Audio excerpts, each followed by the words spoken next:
AI for me now is really about me staying in my zone of genius. That's where I utilize it more than anything else. Hustle is a season. It's not a lifestyle. We should be looking at this. Are you chasing fumes? We've got this whole idea about hustle culture and everything about how you got to go hard and fast to get where you want to go. My guest today, Chris Ducker, who has been a mentor of mine from afar, has written his third book. It's probably more than 3 books. Long Haul Leader is the book, and we're going to talk about the Life OS framework because I find that very interesting. Chris, welcome to the show. Hey, it's Ronsley. Welcome, you AI geek, to Amplify AI.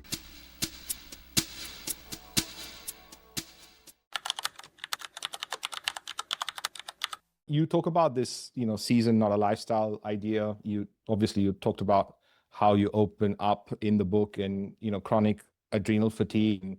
I mean, I've known you for a while. What was the point where you went, I have to write this book? So 2021, I burnt out pretty hard. Like you said, adrenal fatigue. I was actually diagnosed with depression. I was put on antidepressants for a year as well. Anxiety was another issue that I was dealing with at the time. And the really weird thing is that from a business perspective, we were crushing it. I mean, 2021, we were in the middle of the pandemic. A lot of what we were doing in person as an education company had obviously pivoted online and therefore opened up this huge potential client base that we wouldn't have normally have had for these particular coaching programs and courses and things like that. And so our revenue skyrocketed. I love working with other entrepreneurs. I love working with other leaders. It's what fires me up. So it's not like I wasn't enjoying the work. It was just too much, plain and simple. I was overdoing it. And when I hit that burnout and I got those diagnoses, and that's when I started making all the notes. And like, I'm obsessive. Like when I go into something, I go all in on something. And this is all I thought about for like a month. It was one of those situations I was like, okay, now I'm going to talk to some of my friends. And I started checking in on people. And a lot of people were feeling, if I'm not the only one dealing with this, there must be others out there.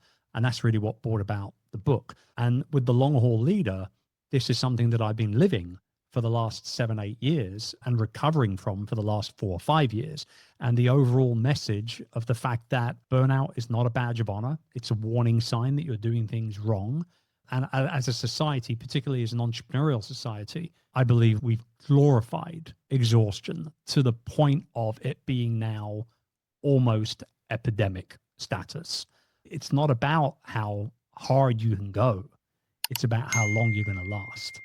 This is a really interesting conversation for a variety of different reasons. I mean, I've had lots of conversations with lots of entrepreneurs, especially around the psychology. I feel like in general, I can't tell when I'm tired. Is there a way that you figured out to tell when you're hitting that point or if you're hitting that point? This is the thing.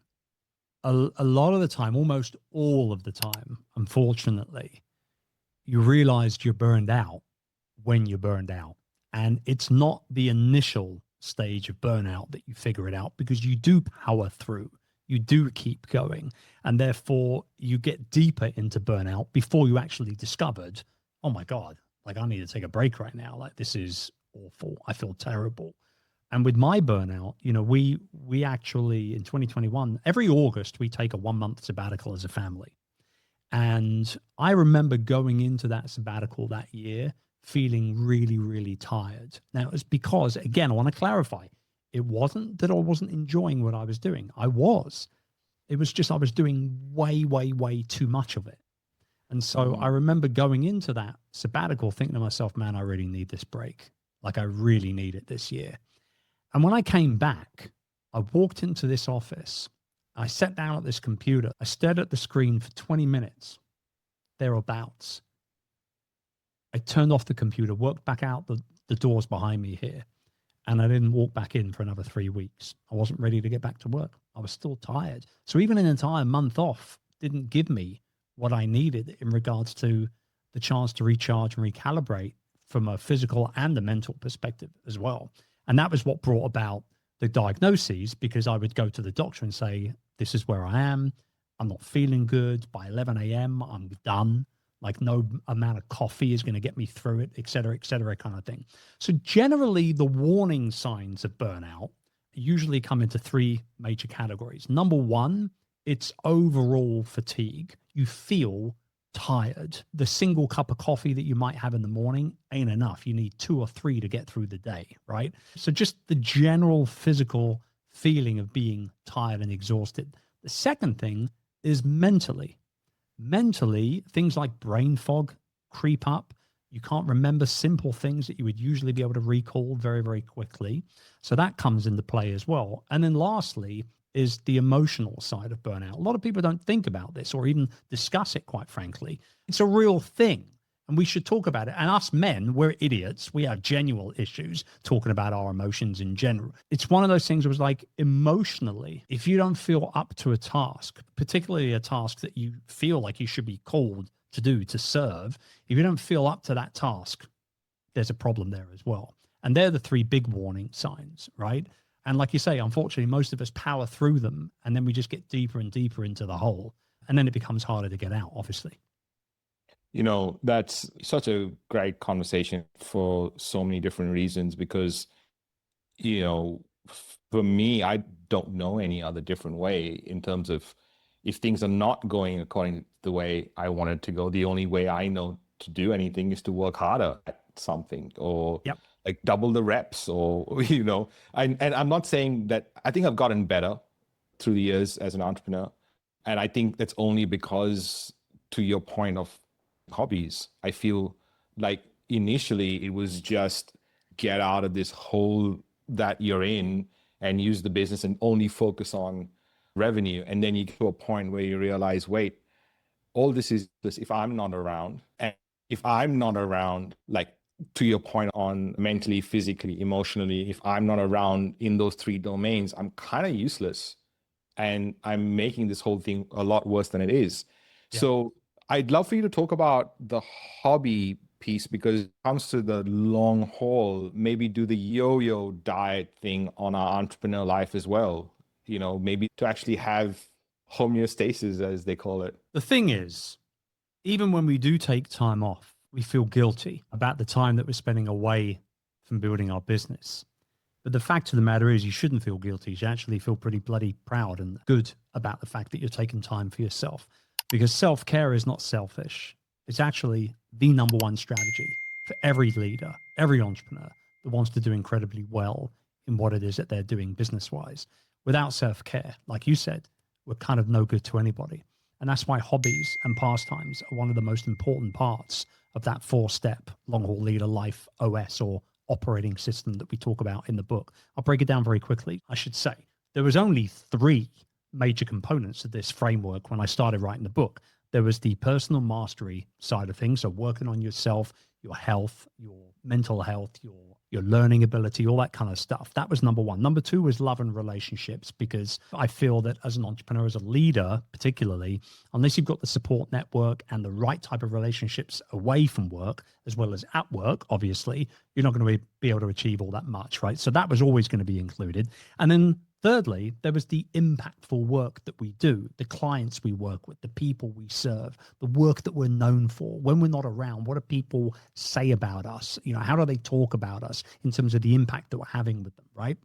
And so that was the framework. There was 3 parts. That was it. But then when I went deeper and I started researching and I started looking and talking to other people in terms of what they were doing for longevity in business and life, the hobbies and the pastimes started to pop up over and over and over and over again. And when I looked at things from my own perspective as well, particularly post-burnout, 22, 23, and some of 24, I realized actually my hobbies play a major part in my recovery away from work. So if I'm not doing those things, then what am I doing to switch off? And if I'm not switching off, how's that going to help me or not help me at work? And so hobbies became an actual very integral part of the book and the importance of that. And one of the pieces of research that we discovered, and this was from a Forbes survey, I believe, from a good few years ago, that leaders, that if they spend a minimum of 2 hours a week engaging in these personal pastimes or hobbies, that they had the ability to boost their productivity in their work life by as much as 30%. So when someone says, oh man, I wish I could just get more done, or I wish I could do more in less time, my answer now is going to be go find a hobby, plain simple. And actually one of the biggest names in the financial world is a guy under the name of David Solomon. Now, David Solomon is the CEO of Goldman Sachs, one of the biggest companies on the planet. And his hobby is DJing, believe it or not, dance DJing. He is known as DJ D Sol, actually, as his alter ego. And this guy, he donates all the money he makes from his DJ gigs, and he gets booked, trust me, and he donates everything to charity because he didn't need the money, obviously. But the fact that you've got this guy who's running one of the biggest financial institutions on the planet, he has a hobby. Why can't you? Why can't I? Why can't other people? We should be looking at this as a genuine focus for our life. It's very, very important as leaders. This is obviously very important, as not only for longevity, but just as how we lead others, because the tendency, if we feel guilty by stepping away, maybe we have underlying issues with having team that step away. And there's a whole bunch of issues that sort of, it's a snowball effect. I'm obviously going to ask you about AI, because when you talk about zone of genius and zone of being competent, right? How do you see AI playing a role in there? Because it feels like competency is being taken care of by AI, so we can actually spend a lot more time in our zone of genius, or even start to do things from a hobby perspective. Like, for example, I've always wanted to have my own servers set up where I was. And it was always hard because there would be something small that stopped me. And it would take me a few days to figure it out. And when I had, maybe it'd take another few days, and it just stopped momentum. But now with AI, every time I hit a roadblock, I can, get out of it. I've been in so many things as a result. Where do you see things changing? Because a lot of things have changed since you've become an entrepreneur, since you've written the first, second, and now the third book. How does AI play a role in this? I think AI plays an important role. I'll be the first to admit as well that when the AI conversation started a couple of years ago, I kind of avoided it. I it's like anything else. I don't know anything about it. Therefore, I'm not in a position to talk about it. I remember when NFTs became all the rage and everybody was investing in these digital images and things. I was like, this is bonkers. This is absolute madness. Like, I can understand buying a Rembrandt or something, but just some digital image from some dude that's made it on the internet. No, this makes no sense to me. So I just stayed quiet, right? And so with AI, I was a late adopter to this. And you actually played a big part of this in all of this, as you know, because you came over to England, earlier on this year. You spent time with my mastermind group. You walked us all through. And since then, everyone's like, we love AI. Like, this is exactly what we need in our lives. And so AI for me now is really about me staying in my zone of genius. That's where I utilize it more than anything else. I know my zone of genius is writing. I know my zone of genius is creating content to be able to share, to produce opportunity, to be able to get my opinions across, to be able to serve people from a coaching perspective, a mentoring perspective, et cetera, et cetera. And so where I use AI, I would say quite literally 80% of my AI use is in regards to ideation. It's about, I've got an idea for this type of training. These are the types of people that need this training. This is the problems that they're experiencing right now. And these are the solutions that I know that I can serve up. Can you help me develop a program that would take 4 weeks to execute on in 1 hour a week, and help me put together workbooks or worksheets at the bare minimum to get my point across in order to be able to provide the solutions that I have planned? These are those solutions. Can you help me? That's where I use the AI most, more than anything else. I'm not asking AI to come up with the solutions for me. I've got those after 23 years of entrepreneurship. I don't need AI to help me with that. I know how to help entrepreneurs grow and scale and move their journey forward. I don't need AI to help me with that at all. What I need AI to help me with is to be able to get from point A to point B as quickly as possible, so I can get the training into the hands of my clients tomorrow rather than 120 days from now, which is might be what it would take for me to be able to work on everything myself from scratch, right? So that's really how I see myself using it, at least, right this second. I think as time goes by, I think we will get to a point probably, and it's probably going to be a lot sooner than we think, where everything is connected to AI, and I'm going to be, hey, I've got 12 people coming around for a dinner party. I want 4 courses, including a great dessert for a mix of meat eaters, vegetarians and vegans. Can you give me 3 different dishes on 3 different blah, blah, blah, blah, blah, blah, blah, blah, blah. AI is going to spit it out to me. It's going to order the groceries for me. They're going to show up without me even having to leave my AI platform. I literally feel like it's going to get to that kind of point at some point in the near future. And if that's the case, then we start using it for a lot more than just staying in your zone of genius. But right now, that's what I'm all about. I'm all about staying in that zone of genius. It's already here. I mean, in the States, Yeah, you can. there you go. Yeah, you can use ChatGPT and connect it to their shopping cart. This is what I'm talking about. This is the stuff that I don't know enough about this part of AI, and I probably should be looking at discovering more and more of it. I think at a certain point in every entrepreneurial journey or lead journey, they come to a point where they go, well, what's the purpose? How does that kind of come in? Because now there are things that you can do that you couldn't do before. Like, for sure, there are things that I can do now that I could not do before. Now I just have ChatGPT or Claude or whatever else on one side and just do the thing on the other side, and suddenly you're done. How you've come through the journey of, virtual freedom. You've been delegating. I mean, we've got to learn how to delegate to AI. The big thing for me is that we want to get to the point where the opportunity to be able to master every moment, and the fact that long haul leaders really do make the most of the time that they have, both at work as well as in their personal lives as well. Because I think there's been a big push in the entrepreneurial world about the whole kind of work-life balance thing, right? Which, by the way, is complete BS. It's a total myth. There's no work-life balance anymore. That ended a long, long, long, long time ago. The moment the first BlackBerry came out, work-life balance disappeared immediately, because we went from starting our jobs at 9 in the morning at our desks to finishing our jobs at 5 in the afternoon at our desks. Our time, either side of that, was our time. We couldn't check email. We couldn't sit on our commute replying to emails and all the rest of it. So I think it's about, learning how to be able to master every moment. It's about the importance of upgrading your batteries, knowing when to push, right? And when to hustle and when not to. Hustle is a season. It's not a lifestyle. Hustle is actually a good thing. I'm not berating or belittling hustle, but there has to be a line in the sand that's drawn in terms of an end point for that hustle. And so the job is to get to that landmark. The job is to get to the end of that project or that deadline, and then pull back and recalibrate a little bit. Hence making it a season, a 3-month season or a 2-week season or whatever it might be, rather than the normal lifestyle of us in the leadership world doing what we're doing.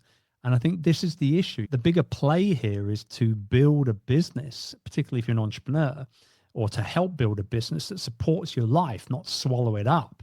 And so if your business feels like it's a black hole, it's probably time to take a look at things and to try and realign a little bit. And our job is to be able to design that business, for want of a better term, around the lifestyle that we want, not the other way around. While you were talking, I was thinking about this, apart from the hustle culture narrative and the work-life balance narrative, which is obviously rubbish.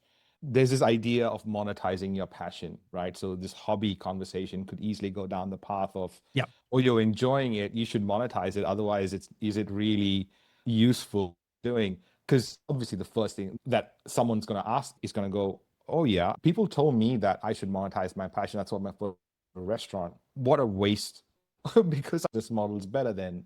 But when I think about it, how would you reframe that? Well, I think, look, if you're really, really good at something and you genuinely enjoy doing it more than anything else that you've done in the past, and you see a way of being able to monetize that in a way that doesn't take away from the love and the passion that you've got for that thing, then it's certainly something that you should spend time thinking about and potentially pursue. I had a conversation with my buddy Pat Flynn maybe a year ago, and we were FaceTiming, and I was walking around the bonsai garden that I have here. I've got about 50 bonsai trees here, and I was showing some of my prized possessions, right, to him. And he turned around and he said to me, man, like, these are really good. Like, you should do a YouTube channel. And I said, it sounds great. It sounds great to do that. But I know the moment I have to worry about camera angles and lights and mics and editing and all that kind of stuff is the moment the joy disappears for me in my workshop when it comes to working on a tree. And the joy that I get from doing it is more important to me than any amount of subscribers, followers, or views. I think it's a bit of a visceral type of decision that you'll come up with. Just because I like cooking doesn't mean I should open a restaurant. Just because I enjoy swimming doesn't mean I should become a bloody swim coach. So it's one of those things where I believe that it really is a visceral connection that you have to things. And there's nothing wrong with looking into it if you feel like it's a genuine opportunity for you. But just be very, very careful that you don't do something you're going to end up regretting. It's such an interesting line, the book and your work has sort of taken you down, because I feel like you're trying to send such a strong message, especially in the art world, because they in the marketing world or the entrepreneur world, is this works for me, so it's going to work for everyone else. Right. And you're actually saying, well, you should kind of look at yourself and recalibrate yourself. And what kind of stuff do you have? So what else does Chris Ducker do to kind of recalibrate or keep things in perspective? The biggest thing for me is being outside in nature. That's the most important thing. And I didn't realize how important it was until I hit that burnout. I've always loved the outdoors, and I'm not a hiker or anything like that, but I mean like being out and about in wildlife and nature. When I hit the burnout, part of my recovery process, I was working with a naturopathic doctor, and she said to me, you got to get out into nature every single day, 1 hour, no AirPods, no podcasts, nothing like that. Just get out into nature and enjoy some fresh air, listen to the birds, feel the ground under your feet. Just get out and enjoy it for an hour every single day. It's going to do a world of good for your stress levels and all the rest of it. So I was like, okay, all right, whatever. I'll start walking outside kind of thing. It didn't take me long to fall back in love. Everything started coming back to me. And it didn't take long for me to kind of go back to that place of happiness and discovery and all the rest of it. And I kept coming back and telling my wife about, I saw this bird and I saw this squirrel and this, that, and the other. And she said, well, we've got that old DSLR camera that we never use. Why don't you take it out and take photos of these birds you keep talking about? So I did. And I did that for about 6 to 8 weeks or so until I realized I needed a much, much better camera setup. So like I said, I become a little obsessive, went all in, and ended up buying a £4,500 wildlife photography setup, which I'm now the guy walking around with this 600mm lens. And so being out in nature, taking photos of wildlife, particularly birds, is a big passion of mine now. And so for me, that's the non-negotiable, is that daily walk outside. And that's important to me. In the book, you talk about every yes is a no. Yeah. I feel like that's something that we learn later on in our careers. Sometimes we don't learn that at all. I've just conversations with a lot of people who are like, why aren't you saying no to stuff? And I'm like, oh, I can. I didn't even know that I could say no to stuff. Right. Yeah. So like, what kind of advice do you have for people who are like natural people pleasers, or maybe they don't even know they're natural people pleasers? Just know. Well, that's the thing. Like, I believe I'm a reformed people pleaser. Like, I used to say yes to everyone for everything, literally. And I was working with one of my mentors, who's unfortunately no longer with us, a gentleman under the name of Dan Miller. And he led me down this path of the power of saying no. And I realized the moment I started saying no to things that didn't align or wasn't the right timing or whatever it was, that it created this lift mentally. It was like having less things on my schedule, less stress, less worry, less concern. And it hit me, holy moly, like, yes, my yeses are a commodity. They really are. Every time I say yes to doing an interview like this, for example, I'm saying no to something else. So if my yeses are also no's, how powerful does that become in my day-to-day life, not just at work, but also in my private life as well? And so we started looking at that a lot more. And we talked about this: when you say yes to something, you say no to something else at the exact same time. When you say yes doing that late meeting at work, you're saying no to that soccer match for your boy at school. Or when you say yes to, that a prolonged family vacation, you're saying no to potentially that work commitment or that conference that you could have gone to or that speaking gig you could have had. So it's a never-ending cycle of making the right decisions for the right things for you. And that's why it's so important. It's so personal. It's so visceral. It's a word I've been using a lot in the last year, visceral, because it means in your very being, like deep down inside. And so my advice is for anybody that does have problems saying no is to quite literally just start doing it. In fact, actually, here's your permission slip. I'm writing it to you right now. Say no to everything for the next 30 days. Blanket no. Everything for the next 30 days, and see how light it makes you feel. Wow. Ladies and gentlemen, you should go check out the book. It's an absolute amazing read. I've got a chance to read it a lot earlier on. It was absolutely, even though you think, okay, I've read a lot of leadership books, but you've got to check, when you get the book, by the way, ladies and gentlemen, you've got to check out the Life OS framework. It is absolutely amazing. It teaches you some really cool strategies that will help you live better and live in the way we've been talking about through this conversation. Chris, thank you so much for the time, for the conversation. Every time we have a conversation, it's such a little loss of heaven. Thanks, mate. Appreciate you, my man. Thank you very much. Hey, AI Geek. Thanks for listening. Your job doesn't stop here. I want you to lend your voice to the conversation. So you can join those conversations, discussions, new trainings, new recordings, and the rest of the AI Geeks by going to amplifyais.com. Also, share this podcast with a friend, another potential AI geek. Until then, much love.